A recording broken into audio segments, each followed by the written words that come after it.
আপনারা কি জানেন, গোবরের উপকারিতা শুধু হিন্দু ধর্মে উল্লেখ নেই, রয়েছে বৌদ্ধ ধর্মেও বটে।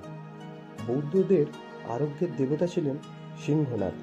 অসুখ বিসুখ হলে তান্ত্রিক বৌদ্ধ আচার্য মানুষকে সিংহনাথ লোকেশ্বরের মন্ত্র পাঠ করতে বলতেন।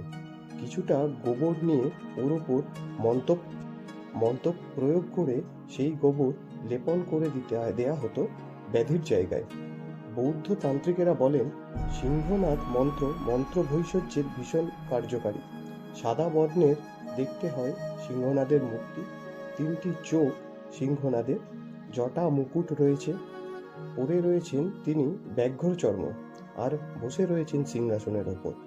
তার ডান হাতে সাপে জড়ানো ত্রিশূল, বাঁ হাতে পদ্মগন্ধের একখানি পাত্র, পাত্রের ওপর দিকে শোভা পাচ্ছে একটি খড়গ।